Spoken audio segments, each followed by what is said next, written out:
প্রশংসা মাত্র আল্লাহ সুবহানাহু ওয়া তাআলা, যিনি বিশ্ব জগতের একমাত্র মালিক। আমরা সেই সত্তার প্রশংসা করি যিনি আমাদেরকে মুসলিম করেছেন, যিনি আমাদেরকে রিজিক দিয়ে থাকেন, যিনি আমাদের সার্বভৌমত্বের মালিক, যিনি সব কিছুকে একাই নিয়ন্ত্রণ করে থাকেন। আমরা তার প্রশংসা করি, আমরা বলি আলহামদুলিল্লাহ। আজকের খুতবা এমন একটা দিনে এই মসজিদের সাথে হয়েছে, এটা স্মরণ রাখার মতো। কোন দিক থেকে? এটা হলো এই মসজিদের প্রথম খুতবা, আর আজকে হলো 1447 হিজরির প্রথম দিন। তো এই মুহররম মাসের প্রথম তারিখের সাথে নতুন মসজিদ এবং প্রথম খুতবা হিসেবে এটা একটা স্মরণ রাখার মতো ব্যাপার হয়ে দাঁড়িয়েছে। যদিও সেটা বরকতের কোনো ব্যাপার না, তাতে কল্যাণ ঘাটতি হওয়ার কোনো বিষয় না, তবে বিষয়টা স্মরণ রাখার মতো যে আলহামদুলিল্লাহ এরকমের দিন সাধারণত হয় না, খুব কম নসিবেই ঘটে। তো সেই সুবাদে এই মসজিদের ইতিহাস যখন লেখা থাকবে বা স্মরণ হওয়ার মতো, কবে এটা শুরু হয়েছিল, কোন তারিখ থেকে, এটা মনে রাখাটা কি হবে, অত্যন্ত সহজ হবে। এটা একটা ব্যাপার ছিল। যাই হোক, আমরা আল্লাহ সুবহানাহু ওয়া তাআলার প্রশংসা করি যে তিনি আমাদেরকে এমন একটা কল্যাণকর কাজ করার তৌফিক দিয়েছেন। আমরা বলি আলহামদুলিল্লাহ। এবং আমরা আল্লাহ সুবহানাহু ওয়া তাআলার কাছে এটা কামনা করি, যাদের শ্রম অর্থায়নে এই মসজিদটি আজকে প্রতিষ্ঠিত হয়েছে, আল্লাহ সুবহানাহু ওয়া তাআলা যেন তা কবুল করেন। এবং যারা সার্বিকভাবে মেহনত করেছে, অবশ্যই আল্লাহ সুবহানাহু ওয়া তাআলা তাদেরকে উত্তম প্রতিদান দেবেন। আমরা দোয়া করি আল্লাহ যেন আমাদের প্রত্যেককে এর কল্যাণ এবং এর বরকত হাসিল করার তৌফিক দান করেন। বিশেষ করে এই মসজিদটি, এই মসজিদ, প্রত্যেকটা মসজিদের একটা বরকত কল্যাণ রয়েছে। তবে কোরআন এবং সুন্নাহ ভিত্তিক যখন কোনো একটা মসজিদ প্রতিষ্ঠিত হওয়ার দাবি করে, তাহলে সেটার কল্যাণ আরো ব্যাপক। আমরা আল্লাহ সুবহানাহু ওয়া তাআলার কাছে অন্তঃস্থল থেকে দোয়া করি এই মসজিদের কল্যাণ বরকত যা আছে সেটা আমরা এবং এই এলাকাবাসীর জন্য প্রাপ্ত হই। আল্লাহ তুমি আমাদের জন্য কবুল করুন। সালাতু ওয়াস সালাম প্রিয় নবী মুহাম্মদুর রাসূলুল্লাহ সাল্লাল্লাহু আলাইহি ওয়াসাল্লামের প্রতি, যার মাধ্যমে আমরা এই কল্যাণকর দিন পেয়েছি, যিনি আমাদের অনুসরণীয়, যাকে অনুসরণ করতে বলা হয়েছে। আমরা তার উপরে সালাত এবং সালাম পাঠ করে আমরা বলি আল্লাহুম্মা সাল্লি ওয়া সাল্লিম ওয়া বারিক আলা নবিয়িকা মুহাম্মদ।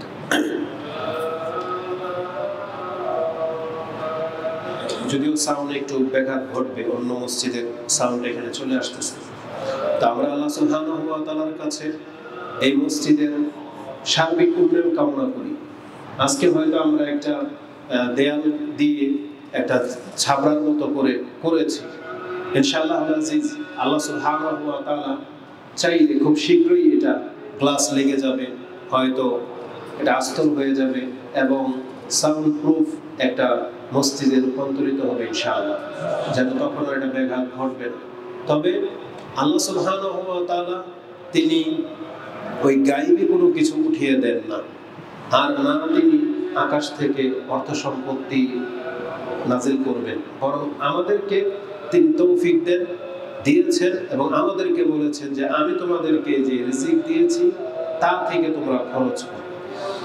আল্লাহ সুবহানাহু ওয়া তাআলা খরচ করতে বলেছেন, আমরা শুধু ওই দিকে দেখি, কিন্তু আল্লাহ সুবহানাহু ওয়া তাআলা কোত্থেকে খরচটা করতে বলেছেন এটাও আপনি একটু মাথায় রাখবেন, তাহলে অন্তর খুলে দান করতে কৃপণতা আসবে না। কারণ আল্লাহ বলেছেন ইয়া আইয়ুহাল্লাযীনা আমানু আনফিকু মিম্মা রাযাকনাকুম, তা থেকে খরচ করো আমি আল্লাহ যা তোমাদেরকে রিজিক হিসেবে দিয়েছি। মানে এটা দিয়েছেন আল্লাহ, তার মানে আমরা যে প্রাপ্ত হয়েছে এটা আল্লাহর দেয়া, আর ওখান থেকে আল্লাহ আমাদেরকে দান করতে বলেছেন।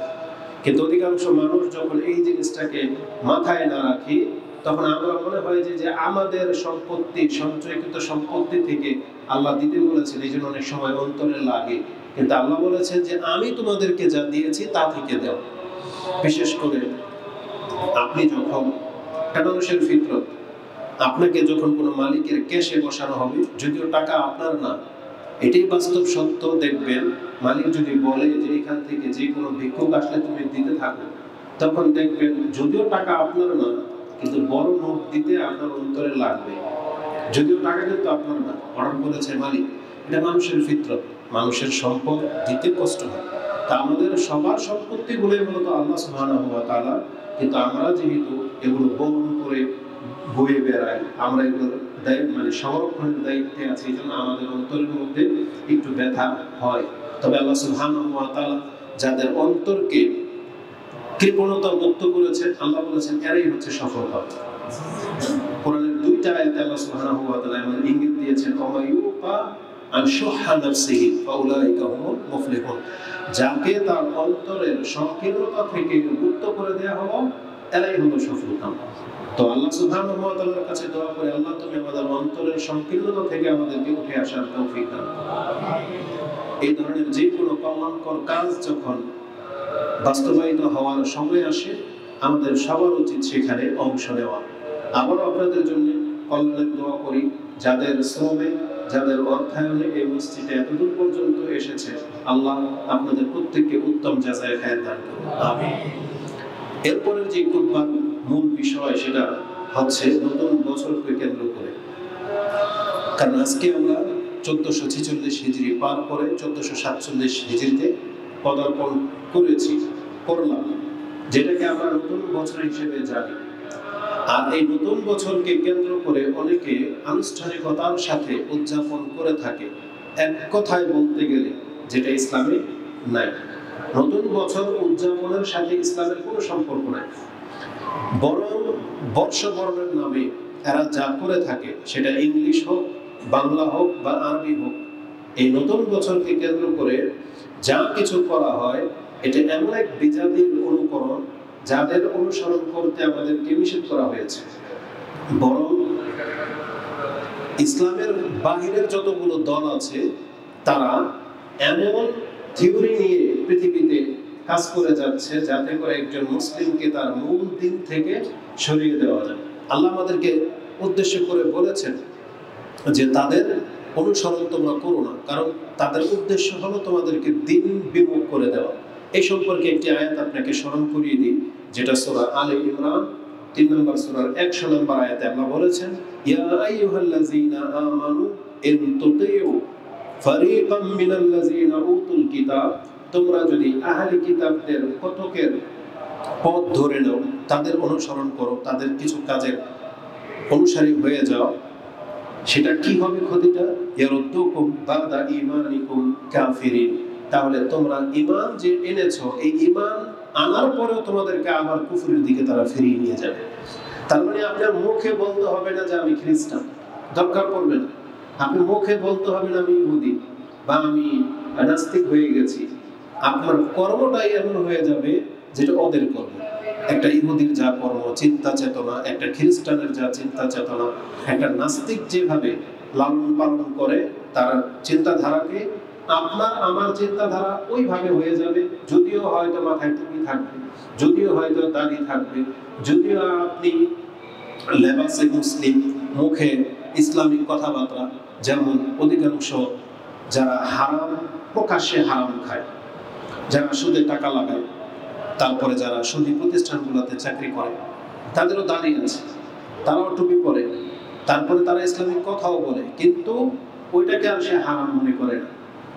ঠিক তেমনি আমাদের মধ্যে অনেক মুসলিমরা আমরা আছি, যারা আমরা নিজেদেরকে মুসলিম তো দাবি করি, কিন্তু কৃষ্টি কালচারে তখন আমরা ওই যে বৈশাখের নামে বা বার্থডে পালন করার ক্ষেত্রে বিজাতির অনুকরণ করে যাচ্ছি, কিন্তু তারপরও নিজেকে কাফের মনে হয় না।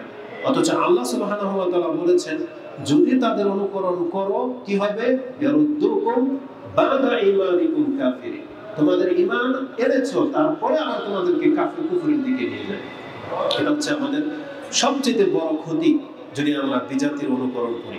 অতএব বর্ষবরণ নয়, বর্ষবরণ বলে ইসলামের কোনো কিছুই নেই। বরং এই যে একটা বছর আপনার আমার জীবন থেকে পার হয়ে চলে গেল, নতুন করে আর কোনো দিন আসে নাই, বরং আল্লাহ আমাদেরকে যতটা দিন নিয়ে এই পৃথিবীতে প্রেরণ করেছিলেন, আপনার আমার জীবন থেকে ওখান থেকে একটা বছর মাইনাস হয়ে গেল। এবং আমরা যা কিছু করেছি গত বছর সেটা কি আমাদের নাজাতের জন্য যথেষ্ট হবে নাকি আমাদের ধ্বংস হওয়ার জন্য যথেষ্ট হবে? সেই কাজগুলো কিন্তু অতীতে আমরা করে ফেলেছি এবং এটা আল্লাহর কাছে পৌঁছে গেছে। যখন এই যে আমাদের বাস্তব ঘটনা থেকে বলি, আমরা যখন কাউকে, গতকালকের ঘটনায় অনেক কিছু হয়ে গেছে, একজনকে একটা মেসেজ দিয়েছি, রাগ করে দিয়েছি, গালি দিলেন, কিন্তু আপনি পরবর্তীতে চাইলেন যে আমি ভুল হয়েছে বলে দরকার কি ছিল, ডিলিট করে দিই।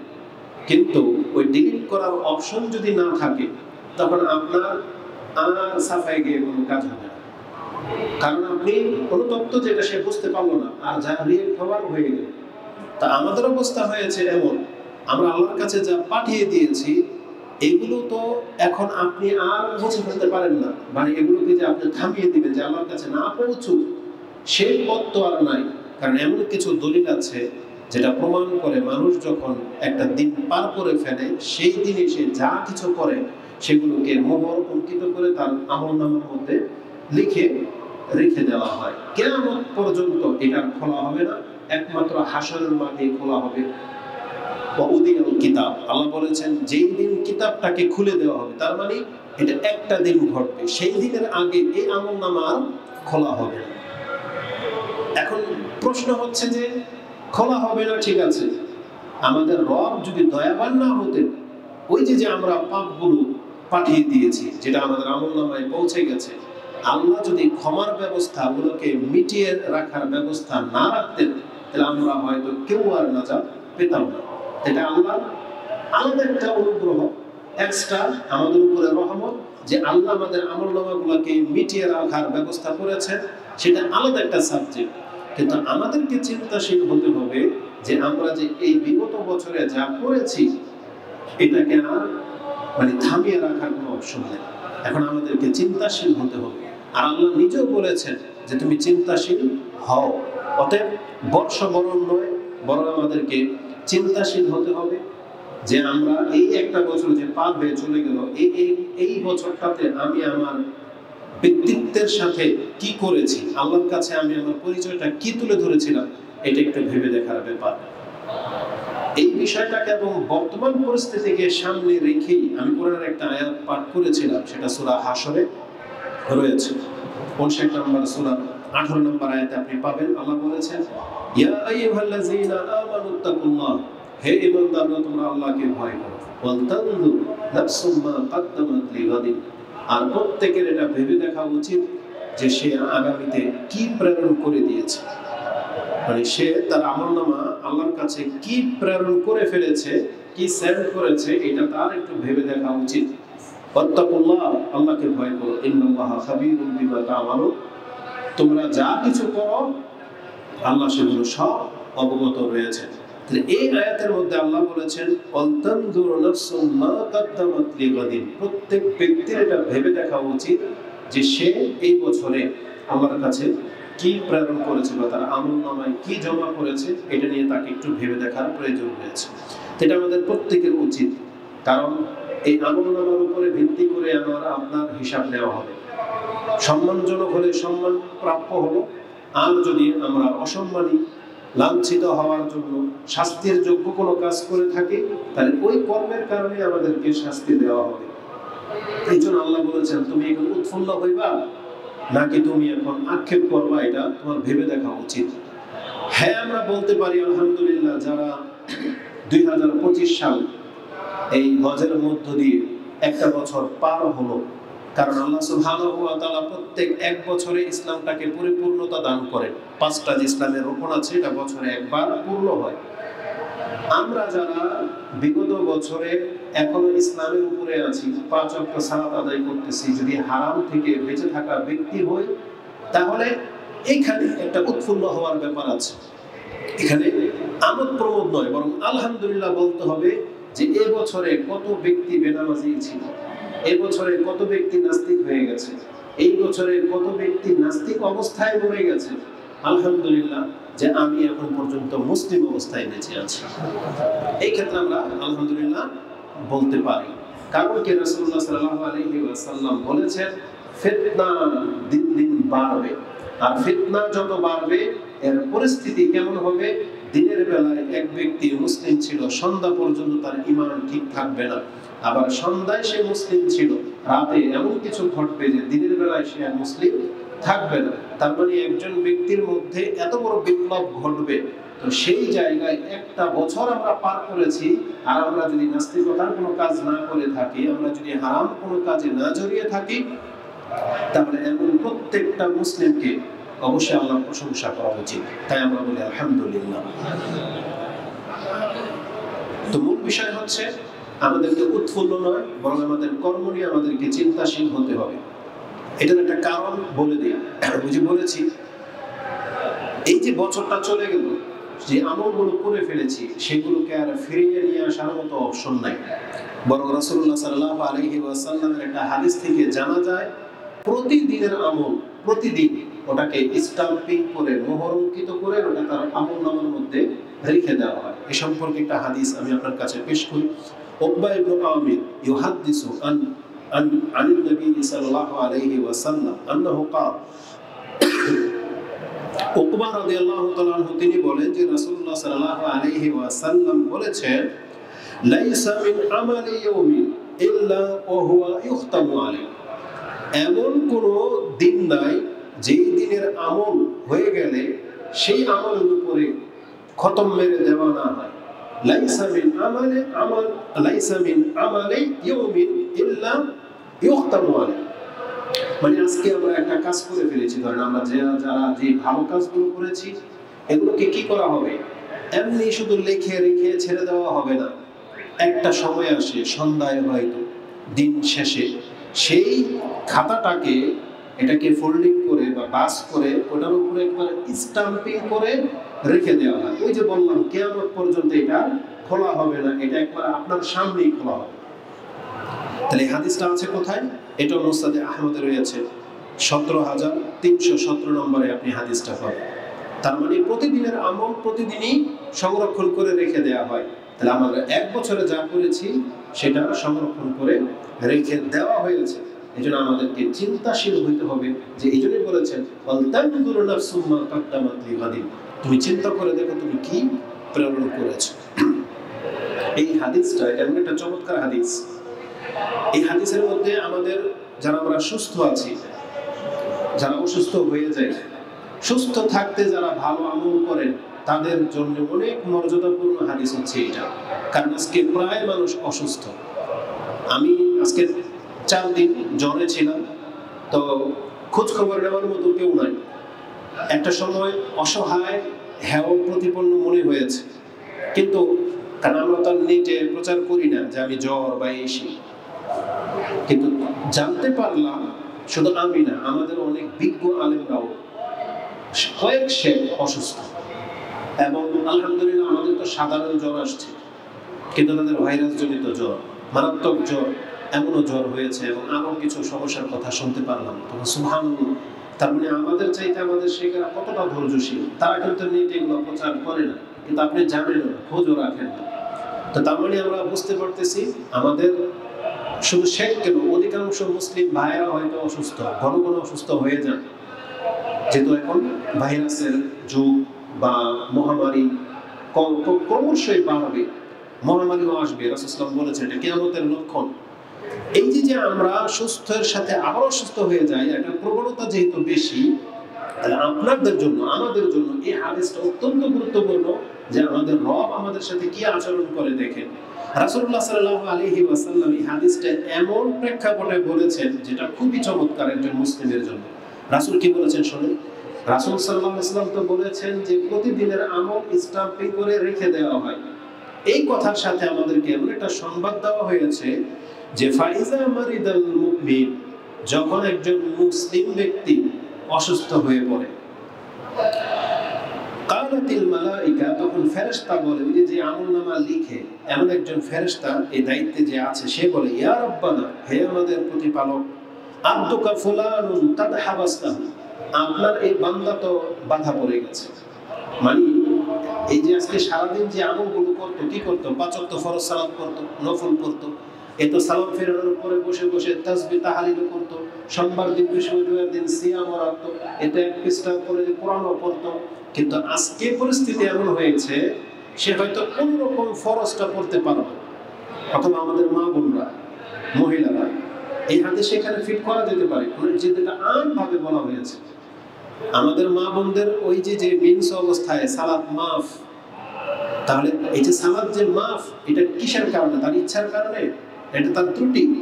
আল্লাহ সুবহানাহু ওয়া তাআলার পক্ষ থেকে একটা ত্রুটি করা হয়েছে, যার ফলে সে নামাজ পড়তে পারতেছে না। এমন না যে সে ইচ্ছা করে পড়তেছে না, সে বাধাপ্রাপ্ত হয়ে গেছে। তো এই ধরনের যে কোনো বিষয় রাসূল বলেছেন, ফাইজা মারিদাল মুমিন, যখন কোনো মুসলিম ব্যক্তি অসুস্থ হয়ে পড়ে, ফেরেশতারা বলে আল্লাহ ও তো এই আমল করা থেকে বাধাপ্রাপ্ত হয়ে গেল, এখন মাথা ব্যথার কারণে উঠতে পারতেছে না, ও যে কোরআন পড়তো এই সময়টাতে, এখন তো বিছানায় শুয়ে ও যে তাসবিহ পড়তো, এটার হচ্ছে না। আল্লাহ সুবহানাহু ওয়া তাআলার পক্ষ থেকে তখন তাকে জানিয়ে দেওয়া হয়, ফায়াকুলু রাব্বু আযজা ওয়া জাল, তখন আল্লাহ সুবহানাহু ওয়া তাআলা ফেরেশতাদেরকে ডেকে বলেন, ইখতিম, তোমরা তার সাদা পৃষ্ঠার মধ্যে খতম মেরে দাও। ইখতিম, ইজতামিউ, বা জমা করে দাও। কই কি জমা করবে? লাহু আলা মিসলি আমালিহি, সে সুস্থ থাকতে যে নেকির কাজগুলো করত, ওই নেকিগুলা সব তার আমলনামার মধ্যে জমা করে দিয়ে স্ট্যাম্প করে দাও। যদিও সেই কাজগুলো করতে পারতেছে না, কিন্তু লিখে দাও, লিখে দিয়ে স্ট্যাম্প করে দাও। কতক্ষণ পর্যন্ত? হাত্তা ইয়ারা, যতক্ষণ পর্যন্ত এই ব্যক্তি সুস্থ হয়ে সেই আমল চালনা করে দিচ্ছে, মানে সুস্থ হয়ে ফেরত না আসা পর্যন্ত। আও ইয়ামুত, আর যদি সে এই অবস্থায় মরে যায়, যতদিন লাগবে ততদিন সে নেকি না করেও নেকি পেতে থাকবে। তাহলে একজন মুসলিম সুস্থ থাকতে বেশি বেশি ইবাদত করা উচিত, মানে একটা টাইমিং করে ইবাদত করা উচিত। যে আমি ফজরের পরে এক পৃষ্ঠা এক পারা কোরআন পড়বো, মাগরিবের পরে পড়বো, বা আমি একটু দান সাদকা করবো, বা আমি এশরা চাষ 2 রাকাত করে সালাত পড়বো। মানে তার ব্যক্তির সাথে কিছু আমলের সাথে ফিক্সড করে নিতে হবে, যাতে করে অসুস্থ হয়ে গেলে সেই আমলগুলো আপনি হয়তো করতে পারবেন না, কিন্তু নেকি ঠিকই আপনি পেতে থাকবেন। আল্লাহ আমাদেরকে তৌফিক দান করুন, আমিন। তাহলে আমি হাদিসটাকে আজকে উল্লেখ করেছিলাম ভিন্ন একটা অর্থে, সেটা হচ্ছে যে প্রতিদিনের আমল কিন্তু স্ট্যাম্পিং করা হয়, অর্থাৎ গত বছর আমরা যা করে ফেলেছি সেটা আল্লাহর কাছে পৌঁছে গেছে, এটাকে মিটানোর কোনো ব্যবস্থা নাই। এই জন্য আমাদেরকে আল্লাহর কাছে ক্ষমা চাওয়া ছাড়া বিকল্প আর কোনো পথ নেই। এই জন্য উৎফুল্ল নয়, নতুন বছরের কেন্দ্র করে আমাদেরকে কোনো কিছু করতে রাসূলুল্লাহ সাল্লাল্লাহু আলাইহি ওয়াসাল্লাম শেখান নেই, বরং আমাদেরকে আল্লাহর কাছে তৌফিক কামনা করতে হবে যে বিগত বছর যেভাবে আমি মুসলিম ছিলাম, আল্লাহ এই বছরও যেন আমি ইসলামের উপরে তোমার বান্দা হয়ে থাকতে পারি, আমাদেরকে সেই তৌফিক দান করো। এটা করতে হবে। আর এটা কথার প্রেক্ষিতে প্রমাণ রয়েছে, সেটা কোথায়? প্রত্যেক প্রথম মাসের চাঁদ উঠলেই রাসূলুল্লাহ সাল্লাল্লাহু আলাইহি ওয়াসাল্লাম তিনি এই দোয়া পড়ে নিতেন যে আল্লাহুম্মা আহিল্লাহু আলাইনা বিল ইউমনি ওয়াল ঈমান ওয়া সালামাতি ওয়াল ইসলাম রাব্বি ওয়া রাব্বুকাল্লাহ, যে আল্লাহ এই চাঁদকে আমাদের জন্য ঈমান, নিরাপত্তা এবং প্রশান্তির বার্তা করে উদিত করো। তাহলে এটা যেহেতু চাঁদটা শুরু হয় প্রথম তারিখ থেকে, তার মানে প্রথম দিনের আপনি আল্লাহর কাছ থেকে কল্যাণ চেয়ে নিলেন, এটা আমাদের করতে হবে। তো এছাড়া নতুন বছরকে কেন্দ্র করে আমাদের আর কোনো কাজ নেই। আল্লাহ সুবহানাহু ওয়া তাআলা বলেছেন, ওয়ালতানজুরু নাফসুম মা কাদ্দামাত লিগাদিন ওয়াত্তাকুল্লাহ, তোমরা কি প্রেরণ করেছো সেটা নিয়ে একটু ভাবো। এই কথাটাকে আল্লাহ সুবহানাহু ওয়া তাআলা কত গুরুত্বের সাথে বলেছেন, যেটা আপনি সূরা তাকবীরের মধ্যে পেয়ে যাবেন। তাআলা বলেছেন সেই দিন কি অবস্থাটা হবে, ওয়া ইযা সুহুফু নুশিরাত, যেই দিন তার আমলনামাটাকে, ওই যে সুহুফ, এটাকে নুশিরাত, খুলে দেওয়া হবে। প্রত্যেকের আমলনামা যখন তার সামনে খুলে দেওয়া হবে, ওয়া ইযা সামাউ কুশিতাত, এই আকাশটাকে সরিয়ে ফেলা হবে, একবারে একটা প্রান্ত থাকবে, কোনো ছায়া থাকবে না, মানে কোনো পর্দাই থাকবে না। তারপরে বলা হয়েছে ওয়া ইযাল জাহিমু সুইরাত, চোখের সামনে জাহান্নামকে উত্তপ্ত করে তোলা হবে। ওয়া ইযাল জান্নাতু উজলিফাত, এবং জান্নাতকে নিকটে নিয়ে আসা হবে, দেখিয়ে দেওয়া হবে লোভনীয় জিনিসটা। সেই দিন আল্লাহ সুবহানাহু ওয়া তাআলা বলতেছেন, যখন একদিকে জান্নাত একদিকে জাহান্নাম, দুইটাই যখন চোখের সামনে তুলে ধরা হবে আর আমলনামার সামনে, আল্লাহ সুবহানাহু ওয়া তাআলা বলেছেন, আলিমাত নাফসুম মা আহদারাত, প্রত্যেকটা ব্যক্তি জেনে নেবে যে আজকের জন্য আমি কি করেছি।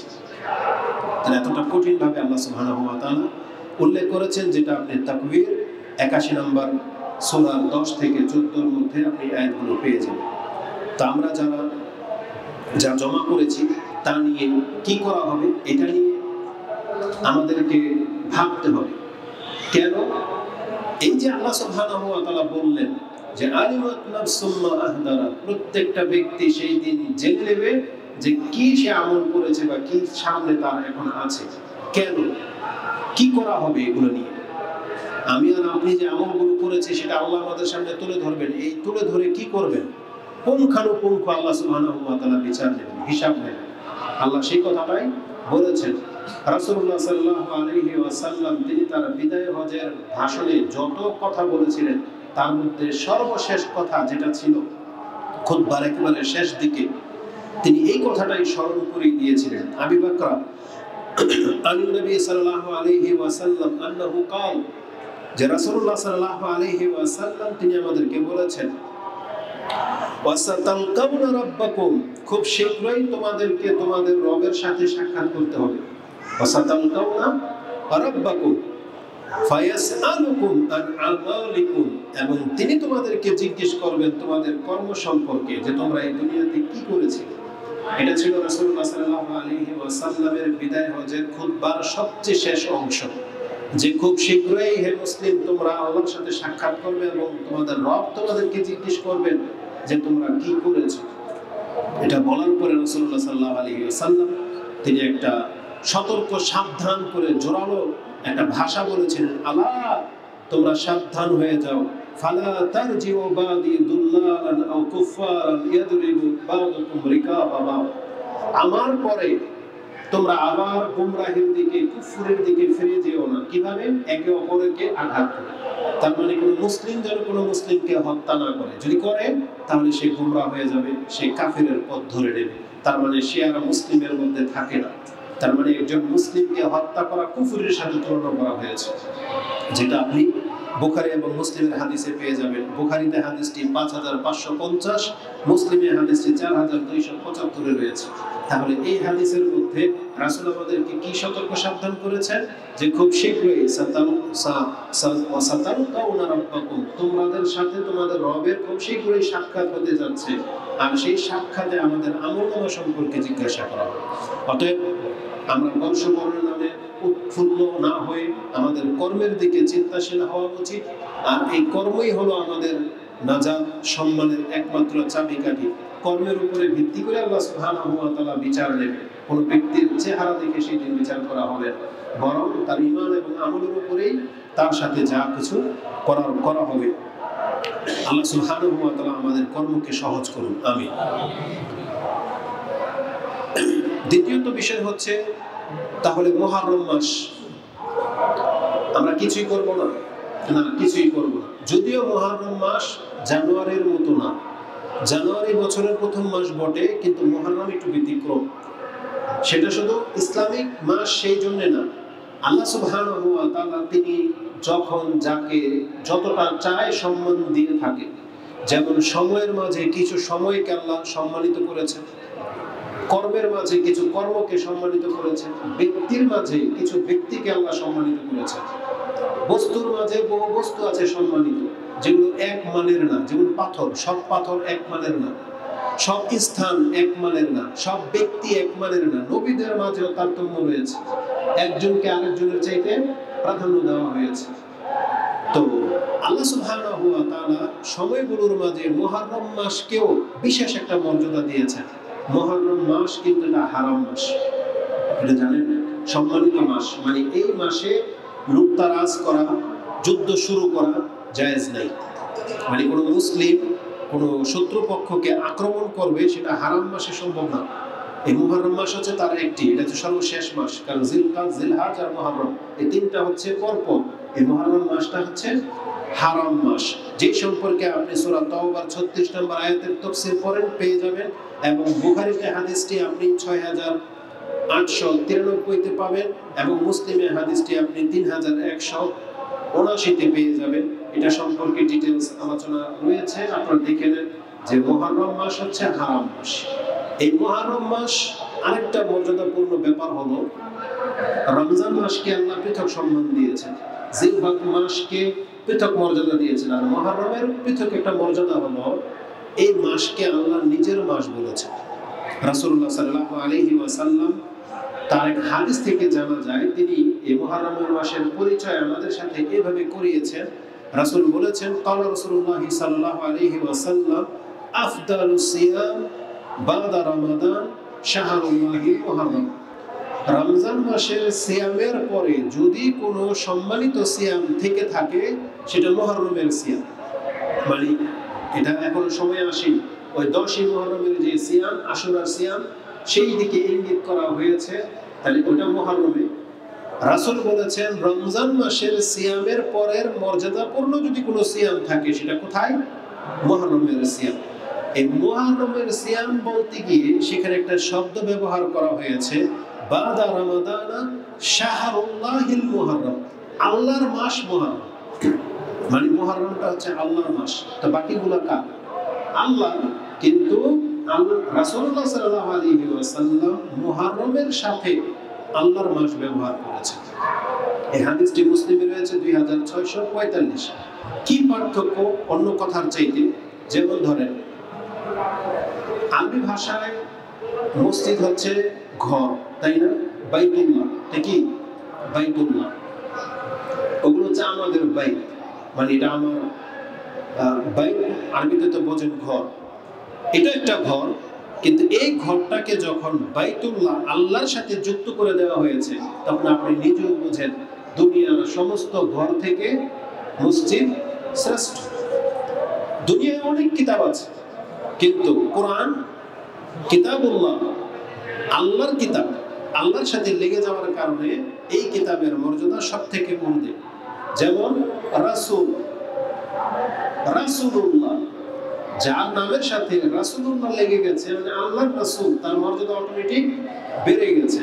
তাহলে এই মুহররম মাসের সাথে আল্লাহর সম্পর্ক জুড়ে দেওয়ার কারণে, আল্লাহর নাম জুড়ে দেওয়ার কারণে মুহররমের সম্পর্কটাও বেড়ে গেছে, যে শাহরুল্লাহ, এটা হচ্ছে আল্লাহর মাস। তাহলে মুহররমকে সেই মান দেওয়া হয়েছে। এই মুহররম মাসের কর্ম সম্পর্কে তেমন কোনো ইতিহাস পাওয়া যায় না, তবে 10ই মুহররমের একটা সিয়াম রয়েছে, সেই সম্পর্কে আগামী খুতবায় সময় পাবেন। এই জন্য ওই আশুরার সিয়াম সম্পর্কে আমি আজকে আর কিছুই বলছি না, তবে এতটা বলে দেব, এটা জরুরি বিষয়। মুহররম এটা শোকের মাস নয়। মুহররম কি? এটা শোক পালনের মাস নয়। এটা তো শিয়াদের কাছে, শিয়া, রাফেজি, খারেজি যারা, তাদের কাছে মুহররম হচ্ছে শোকের মাস, কিন্তু মুসলিমদের কাছে মুহররম হলো আল্লাহর বিজয়ের মাস।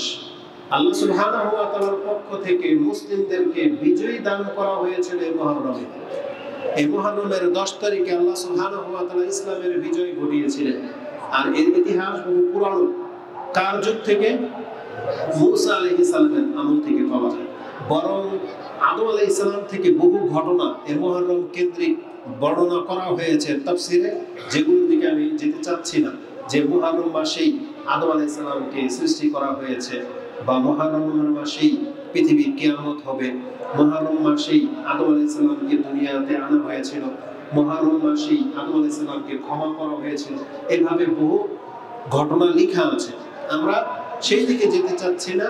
আমরা যেটা মূল হিসেবে জানি সেটা হচ্ছে মূসা আলাইহিস সালামের বিজয়। কারণ রাসূলুল্লাহ সাল্লাল্লাহু আলাইহি ওয়াসাল্লাম যখন মদিনাতে আসছেন তখন দেখলেন ওয়াজাদাল ইয়াহুদ সাওমা, তারা ইহুদিদেরকে সিয়াম অবস্থায় পেলেন। জিজ্ঞাসা করলেন, মা হাযাল ইয়াউম আল্লাযী তাসুমুনা, এটা কোন দিন যে আজকে তোমরা সিয়াম পালন করছো?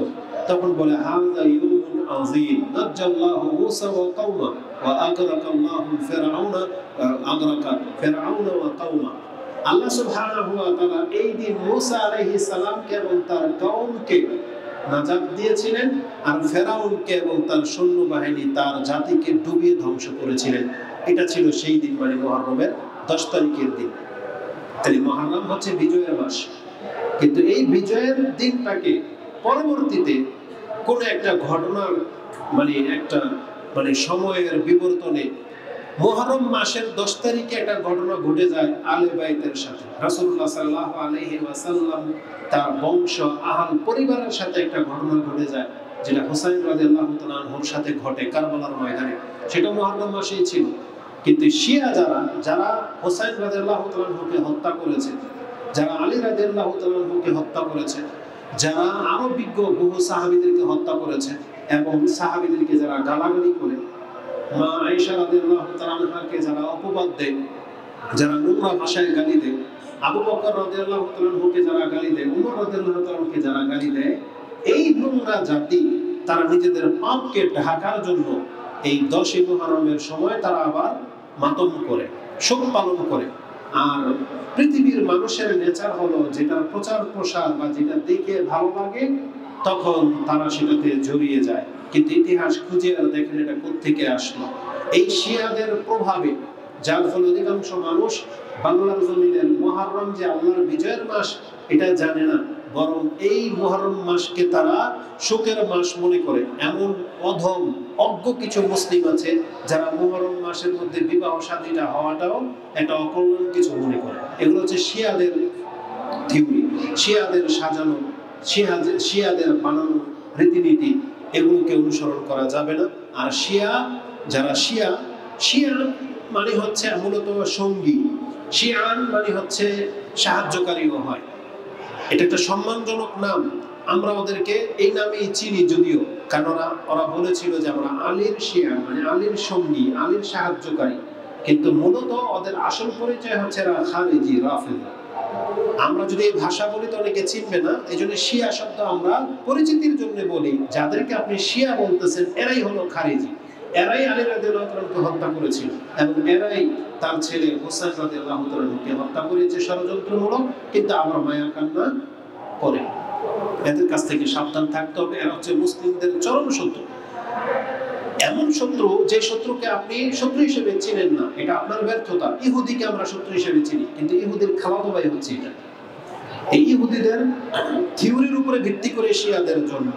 এই শিয়া হচ্ছে ইহুদিদের খালাতো ভাই, যাকে আপনি নিজের ভাই মনে করেছেন, কিন্তু মূলত এটা হচ্ছে ইহুদিদেরই আরেকটা এপিটাগোপিট, আরেকটা কালার। ইহুদিকে যেই কালারে চিনেন, যেমন কথার কথা আপনি সবসময় প্যারাসিটামল চিনতেছেন সাদা, এখন বাজারে যদি কোনো প্যারাসিটামল লাল কালারে আসে, আপনি যদি বলেন যে না এটা প্যারাসিটামল না, এটা হবে আপনার ব্যর্থতা। তো ইহুদিদের আরেকটা রূপ হচ্ছে শিয়া, যেটা আপনাকে তার কাছ থেকে বাঁচতে হবে। তো এই জন্য শিয়া কোনোদিন মুসলিমের বন্ধু হতে পারে না। তো আজকের খুতবার এটাই ছিল সারসংক্ষেপ, যে মুহররম মাস এটা কোনো অপয়া শোকের মাস নয়। মুহররম মাস হচ্ছে আল্লাহর মর্যাদাপূর্ণ মাসগুলোর একটি, এটা হারাম মাস এবং এটা সম্মানিত মাস, এবং এই মাসকে এটা আল্লাহর মাস বলেছেন, শাহরুল্লাহ ব্যক্ত করা হয়েছে। এই মাসের বিশেষ কোনো ইবাদত নেই, শুধুমাত্র একটাই সিয়াম, সেটা হচ্ছে 10ই মুহররমের সিয়াম। যে ব্যক্তি একটা সিয়াম রাখবে তার 1 বছরের গুনাহকে আল্লাহ সুবহানাহু ওয়া তাআলা মাফ করে দিবেন। সেটা আগামী খুতবায় আপনারা জানতে পারবেন। তা আজকের খুতবা সর্বশেষ মেসেজ যেটা আমি আপনাকে দেব, অত্যন্ত গুরুত্বপূর্ণ একটা হাদিস। কারণ আমরা অধিকাংশ মানুষ আজকে কোথায় কি হচ্ছে, কোথায় বম্পিং হচ্ছে, কে কোন ধরনের মিসাইল বানালো, কে কি করলো, আমরা শুধু সেগুলো নিয়ে ব্যতিব্যস্ত। আর এক শ্রেণীর বক্তা যারা আছে তাদেরকে আমাদেরকে বলে যে হুজুররা শুধু তাসবিহ নিয়ে বা মসজিদে জিকির আজকার দোয়া শিখায়, এগুলো নিয়ে পড়ে থাকে, আর ওরা কত কি অস্ত্র বানাচ্ছে। আমরা ভুলে গেছি যাদের জন্ম হয়েছে এগুলোর জন্য, যারা এগুলো নিয়ে পড়ে থাকে তাদের দ্বারা এগুলোই শোভা পায়। কিন্তু আমাদেরকে যখন আল্লাহ তার বন্দিগির জন্য এই পৃথিবীতে পাঠিয়েছেন, আমাদেরকে বন্দিগিটাকেই সবচেয়ে বেশি গুরুত্ব দিতে হবে। আর জেনে নেন, মৃত্যু আমাদের প্রত্যেকের ধার প্রান্তে। হয় অ্যাটম বোমায় মরবো, না হয় ভাইরাস জনিত কারণে মরবো, অথবা শত্রুতার জেরে একজন আরেকজনকে হত্যা করে দিবে, ছিনতাইকারীর আঘাতে মরবো, এটাই বটে। আর এটা খুব শীঘ্রই হতে যাচ্ছে, যে কেউ আমরা যখন তখন মরে যেতে পারি। মৃত্যুটা আমাদের একেবারে ধার প্রান্তে। আজকে ইরান ফিলিস্তিন যা হচ্ছে সেটা গালফেও আসবে। আমরা কি করতে পারি? কিছুই করার নাই। ইন্ডিয়া হোক, যে কোনো শত্রু রাষ্ট্র হোক, আমাদের উপরে চেপে গেলে আমাদের কিছুই করার নাই। না আমরা প্রতিহত করার মতন ক্ষমতা রাখি, আর না আমাদের বাঁচার কোনো পথ আছে যে আমাদের ট্যাঙ্কার আছে যে আমরা সেখানে ঢুকে যাব বা সমুদ্র পার হয়ে অন্য কোনো রাষ্ট্রে চলে যাব। আমাদের পথ বন্ধ। যেহেতু আমরা মরবই, কেন আমরা মুসলিম হয়ে মরি? এটা আমাদের মেসেজ থাকবে। আপনি মুসলিম হয়ে মরেন, এমন ভাবে প্রস্তুত থাকেন, আসুক না, বুম পড়ুক না, আমি আমার রবের কাছে যদি ক্ষমা পেয়ে যাই, আমার আর কি লাগবে? কিয়ামতের মাঠে যদি আমি আল্লাহর কাছে মুসলিম হয়ে দাঁড়াইতে পারি, আমার আর কি ক্ষতি বলেন? এই জন্য প্রত্যেকের আমলের দিকে ফোকাস করা উচিত। আপনি যত সময় নষ্ট করেন ইরান আর ইসরায়েলের এই বোমাবমি দেখে, শেয়ার করে, উৎফুল্ল হয়ে, উর্দুতে মাঝে মাঝে কিছু ওই শের শায়েরি চলে আসে, তখন একটা কথা খুব ভালোই লেগেছে। একটা দুষ্ট প্রকৃতির লোকই বলেছে, अगर आप फेसबुक में इस्लामिक कोई स्टेटस लिखते हो तो जान लेना आपका मोबाइल जन्नत पे जाएगा। আপনি, তার মানে কি, আপনি যদি মোবাইলের মধ্যে শুধু ইসলামিক পোস্ট দেন, তাহলে ধরে নিলাম আপনার মোবাইলটা জান্নাতে যাবে, কিন্তু ইসলামিক আমল না করলে আপনি স্ট্যাটাস দিয়ে জান্নাতে যাবেন না। তো ভালো ভালো কথা শেয়ার করা এটা নাজাতের জন্য যথেষ্ট না। আপনি ইসলামের প্রচার করবেন, এটা ভালো, কিন্তু প্রতিনিয়ত সত্য মিথ্যা বানিয়ে, এই মিসাইল বানাইলো এমন কালারের, এত পাওয়ারফুল, এত মানুষ করলো, এগুলো দিয়ে আপনি কি মুসলিমের উপকার হয়? না নিজের উপকার হয়, না কোনো জাতির উপকার হচ্ছে? আপনি আমলের দিকে ফোকাস করেন। বরং এই ধরনের ফিতনার মধ্যে সবচেয়ে বেশি লা ইলাহা ইল্লাল্লাহ পড়েন, সবচেয়ে বেশি আপনি ইস্তেগফার করেন, এটা করেন। আসুন, যে হাদিসটা বলতে চেয়েছি এটা বলে দিয়ে আজকে খুতবা শেষ করে দিব। অত্যন্ত গুরুত্বপূর্ণ একটা হাদিস, যেটা কালকে রাতে হঠাৎ করে নজরে চলে আসছে, যেটা আপনার কাছে পেশ করি। উকবা ইবনে আমির قال قال رسول الله صلى الله عليه وسلم ان مثل الذي يعمل السيئات ثم يعمل الحسنات। একজন ব্যক্তি পাপ করেছে, এই ব্যক্তি যখন আবার ভালো কাজ করে, এই ধরনের মানুষের মর্যাদা কি? ধরেন আমরা প্রত্যেকে পাপী, মাঝে মাঝে আমাদের দ্বারা পাপ হয়ে যায়, তারপরে আপনাকে আমাকে ভালো কাজ করতে হবে কেন? আর যারা এটা করেন তাদের মর্যাদা এটা। আমরা তো পাপী, সবাই পাপীর কাতারে এখন দাঁড়াই আমরা যখন তখন পাপ হয়ে যায়, কিন্তু আমাদের একটা করণীয় কি? আজকের মেসেজ, পাপ তো ঠেকাইতে পারতেছি না, কিন্তু তারপরে একটা করণীয় আছে, সেটা করতে হবে। সেটা কি? ভালো একটা কাজ করে। একজন পাপী ব্যক্তি যদি ভালো কাজ করে, তার মর্যাদা সম্পর্কে রাসূল বলেছেন সুম্মা ইয়ামালুল হাসানাত, সে যদি তারপরে ভালো কাজ করে, তার উদাহরণ হচ্ছে কামাসালি রাজুলিন কানাত আলাইহি দিরউন দাইয়িকাতুন, সে যেন ওই ব্যক্তির মতো যে যাকে একটা বর্ম পরিয়ে দেওয়া হয়েছে, কই দিকে শিকলে বেরি লাগিয়ে দেওয়া হয়েছে। বড় বড় ক্রাইম যারা করে, ক্রিমিনাল যারা, তাদেরকে এটা করানো হয়, জেলখানায় বন্দিও করা হয়, আবার হাতে পায়ে গলাতে লোহার শিকল পরিয়ে দেওয়া হয়। ওটাকে বলা হয়েছে যে দিরউন দাইয়িকুন, একবারে সংকীর্ণ, যা তাকে চেপে ধরেছে। খানাকাতহু, যেটা তাকে একবারে চেপে ধরেছে, একবারে এখানে চেপে ধরেছে, হিলতে পারতেছে না, হাত টানা হয়ে আছে, পা টেনে ধরে আছে, এরকম। রাসূল বলেছেন সুম্মা আমিলা হাসানাতান, এই ব্যক্তি যখন ওই যে পাপ করার কারণে নিজেকে এভাবে আবদ্ধ করে ফেলেছে, এখন যদি সে একটা ভালো কাজ করে, তার সাথে কি হয়? ফানফাক্কাত হালকাতান, হালকাতান, তাহলে যখনই একটা ভালো কাজ করবে, ওই যে পাপের কারণে তার এখানে চেপে ধরা হয়েছিল, এটা আস্তে করে খুলে যাবে। তাকে যে কষ্ট দেওয়া হচ্ছিল সেটা খুলে যাবে। সুম্মা আমিলা উখরা, আবার আরেকটা যখন ভালো কাজ করে, ফানফাক্কাত উখরা, তাহলে আরেকটা গিট খুলে যাবে। তার মানে যেগুলো তার শরীরের মধ্যে গেঁথে দেওয়া হয়েছিল, এক একটা করে বর্মের সেই গিট, যেটা তাকে কষ্ট দিচ্ছিল, এটা এক এক করে খুলতে থাকবে, হাত্তা তাখরুজা ইলাল আরদ, এমনকি ভালো কাজ করতে যখন থাকে, তখন তার লোহার বেড়িটা তার গায়ের থেকে খুলে জমিনে পড়ে যাবে। তার মানে রাসূল বোঝাতে চেয়েছেন, যে ব্যক্তির দ্বারা পাপ হয়ে গেছে, সে যদি এখন ভালো কাজ করতে থাকো, তাহলে তোমাকে যে বন্দিতে ঠেসে দেওয়া হবে, তা থেকে ভালো কাজ তোমাকে মুক্ত করে দেবে। তার মানে প্রত্যেকটা ভালো কাজ আমাদের নাজাতের জন্য, মুক্তির জন্য, আমাদের জীবনের যে কোনো ঘাটতি পুরো করে দেওয়ার জন্য ভালো কাজ জরুরি। এজন্য আমাদেরকে ভালো কাজে ঝুঁকতে হবে। এই হাদিসটা ইমাম আহমদ 17,307 নম্বরে উল্লেখ করেছেন। হাদিসটি আপনি সহসাই পেয়ে যাবেন মিশকাতে হাদিসটি 10 নম্বর অধ্যায়ের 2375 নম্বর হাদিসে পেয়ে যাবেন। 2375 মিশকাতে।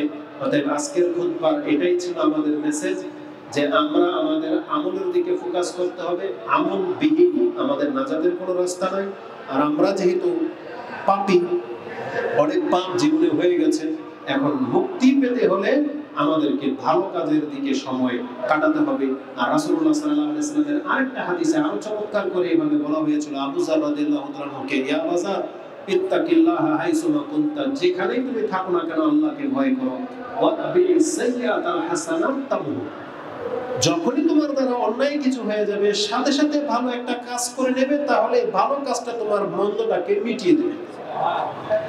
আরেকটা হাদিস আমার স্মরণে আসতেছে এই মুহূর্তে। রাসূল বলেছেন, একজন মানুষ যখন ময়লা রাস্তা দিয়ে হেঁটে যায় তখন তার কাপড়ে লাগে, আবার ভালো রাস্তা দিয়ে যখন হেঁটে যায় ওই ভালো রাস্তা তার ময়লা কাপড়টাকে পাক করে দেয়। এটা মহিলাদের ক্ষেত্রে বলা হয়েছে। আর পাপ মিটানোর ক্ষেত্রে আরেকটা হাদিস খুব চমৎকার রয়েছে। যেই ব্যক্তি ভালো কাজ করে তার উদাহরণ হলো এমন ব্যক্তির মতো যার জুব্বাটা আল খাল্লাটা অনেক বড়, অনেক লম্বা, মানে রাজা বাদশারা রানীরা যেগুলো পরে দেখবেন যে তারা কাপড় পেছনে 10 হাত ঝুলতেছে, মানে ছেঁচড়িয়ে আসতেছে, যেটা রানীরা পরে থাকে, যাদের কাপড়টাকে কেউ আলগিয়ে ধরে রাখতে হয়। রাসূল বলেছেন একজন ব্যক্তির উদাহরণ হলো সেই কাপড়ের মতো যার কাপড়টা জমিনে ঝুলে আছে। এটা আবার ওইদিকে নিয়েন না যে ওই যে টাকনার নিচে কাপড় যে ঝুলিয়ে পরে, এটা ওই এক্সাম্পল দেওয়া হয়নি, মানে এটা ওই রানীর উদাহরণ নেন যেই মহিলার কাপড় অনেক লম্বা 10 হাত পর্যন্ত ঝুলে আছে। এই ধরেন মরুভূমি দিয়ে হাঁটতেছে, তার পায়ের চিহ্নগুলো পড়ে না। রাসূল উদাহরণ দিয়েছেন এই ব্যক্তি যে মন্দ কাজ করেছে তার কাপড় কি করে পেছন দিক থেকে যেটা হেঁচড়িয়ে আসতেছে তার পায়ের চিহ্নগুলোকে মিটিয়ে দেয়। তাকে যে ফলো করবে এসে তাকে খুঁজে পাবে না সে কোন পথে গেছে। তার মানে তার শত্রু যে তার পেছনে নিয়েছিল তার পায়ের চিহ্ন দেখে দেখে তাকে ধরবে, কিন্তু যার কাপড়টা অনেক লম্বা, যেই কাপড় তার পদচিহ্নগুলোকে মিটিয়ে দিচ্ছে, তাহলে এই শত্রু তাকে কোনোদিন নাগাল পাবে না। কত চমৎকার একটা উদাহরণ। তার মানে আজকে আমরা যারা পাপী, জাহান্নাম তো উৎপেতে আছে, কিন্তু আমাদের উদাহরণ হলো যদি আমরা সৎ কাজ করি, পেছনে এমন একটা কাপড় আমরা ঝুলিয়ে দিলাম যে আমাদের পাপের চিহ্নগুলোকে, আমাদের এই কাপড় আমাদের সৎ কাজ মিটিয়ে দেবে, যার ফলে কিয়ামতের মাঠে কোনো চিহ্ন থাকবে না যে আমি আর আপনি পাপী। এজন্য আল্লাহ সুবহানাহু ওয়া তাআলার কাছে আমরা শুকরিয়া আদায় করি, আল্লাহর প্রশংসা করি যিনি আমাদের পাপকে মিটিয়ে রাখার ব্যবস্থা করেছেন। এবং আমরা আমাদের নিজেদের জন্য এবং আমাদের মুসলিম ভাইদের জন্য, আমাদের শেখদের জন্য দোয়া করি আল্লাহ যারা অসুস্থ আমাদেরকে সুস্থতা দান করেন, এবং যারা সুস্থ আছেন আল্লাহ তাদেরকে অসুস্থ হওয়া থেকে হেফাজত করেন, এবং বড় ধরনের দুরারোগ্য থেকে আল্লাহ আপনি আমাদেরকে মুক্ত রাখেন। আমিন। আকুলু লিকাউলি হাযা আস্তাগফিরুল্লাহ লি ওয়া লাকুম ওয়া লিসাইরিল মুসলিমিন ফাস্তাগফিরু ইন্নাহু হুয়াল গফুরুর রহিম।